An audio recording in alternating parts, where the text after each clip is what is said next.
какие-то такие уже отвлеченные. Ну, не отвлеченные, конкретные знания. Тем более уровень школы сейчас, в общем-то, не соответствует тому, что было 50 лет назад, а тем более 100 лет назад. Это самое главное. И поэтому вот то, что мы говорим, вот наше первичное национальное образование, оно должно быть все-таки, мы должны сформировать человека, духовного, чистого. Вот в наше время это крайне редкое явление, потому что все идет на разрушение. Вот вы видите, что творится. Поэтому это очень сложный момент. И они там были все равны в этой школе. Вряд ли нам удастся, если мы будем собирать так называемую элиту, который, ну, будем говорить, в первом поколении, как говорится, элита. А раньше они, может быть, были бы комбайнерами, там, механизаторами, доярками. Потом они выросли, стали бизнесменами. Это напоминает нам, скорее всего, даже не капитализм западный, который эволюционно развивался, а вот этот дикий американский капитализм, который, вы видите, во что превратился. Во что превратилась мораль в мире. Все эти гендерные политики, всякие движения социальные, это просто, так сказать, уму непостижимо. Вот этого мы должны избежать.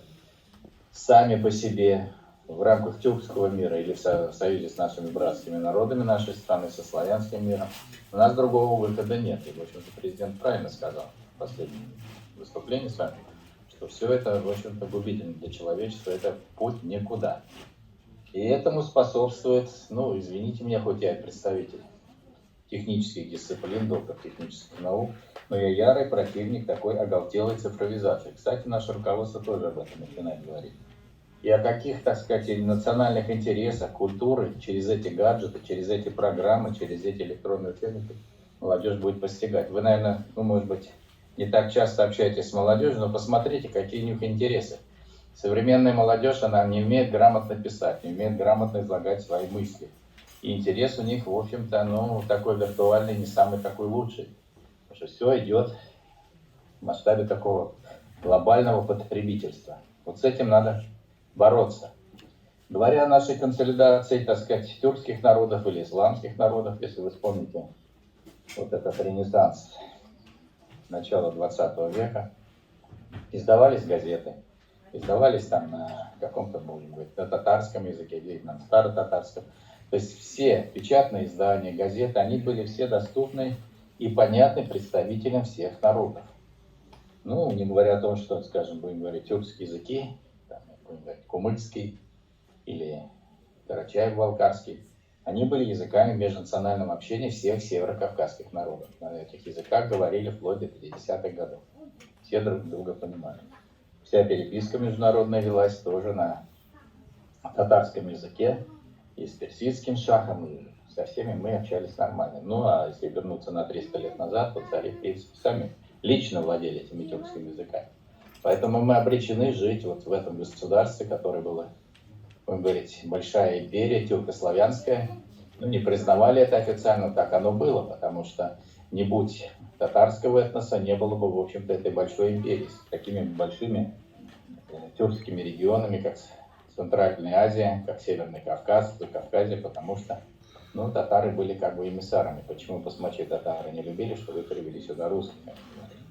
Но с другой стороны, и татары привнесли элементы цивилизации в Центральную Азию, очень много было духовных лиц, философов, которые являлись великими просветителями. Это был консолидирующий момент. И в годы советской власти. Говоря, скажем, о советской власти, вот сегодня было совещание, ну, тоже телеконференция в Полпрессе, там говорили о сохранении языка. Это крайне сложная проблема, потому что носителей языка осталось очень мало. Есть носители, будем говорить, устного языка, такого, ну, чисто вербального. Но те, которые владеют грамматикой, письмом, я, к своему сожалению, татарской школы не заканчивал, поэтому я могу что-то читать, но, как говорится, руководствуясь своими логическими возможностями. Хотя в детстве я за 2 недели выучился, так сказать, арабскому письму, что-то мог читать тогда. Ну, не понадобилось, как бы, не придавал этому значения. Вот поэтому первично, надо, так сказать, воспитывать мораль национальную. И вот это самое главное, это вот самая основа образования. Всему остальному они всегда сумеют научиться и вырасти, и пойти куда дальше учиться.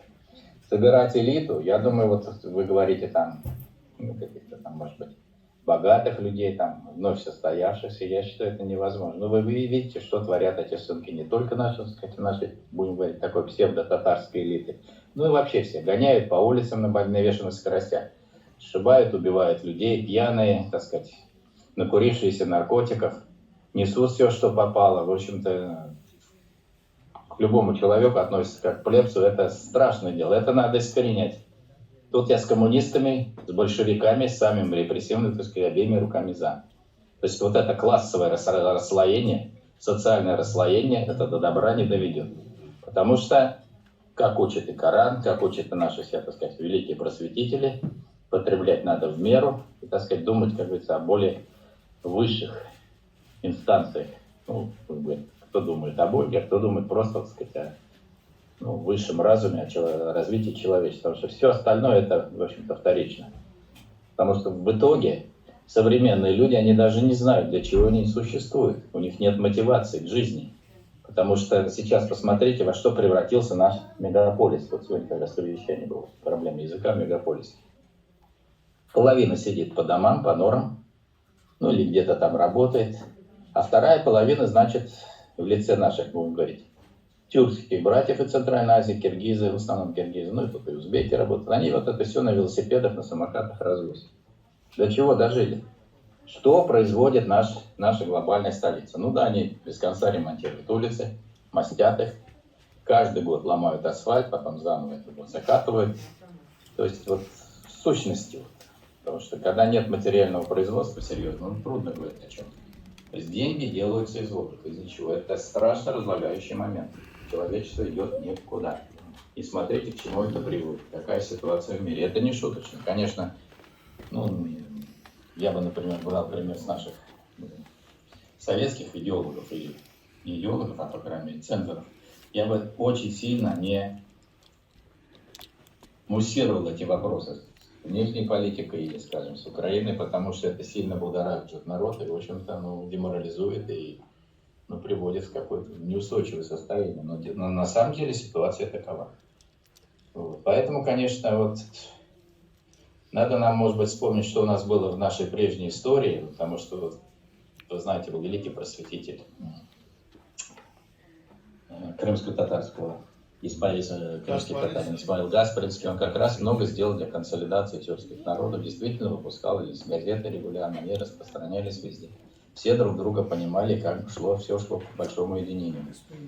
Потом был султан Галеев, которого тоже врагом причислили, но тем не менее он тоже был очень разумной мыслью, потому что нам надо консолидировать те народы, которые вот в пределах бывшего Советского Союза, Российской империи, скажем, Турция, Иран, Монголия, Венгрия, Финляндия, ну те, которые нам как бы исторически и генетически народы, которые нам близки.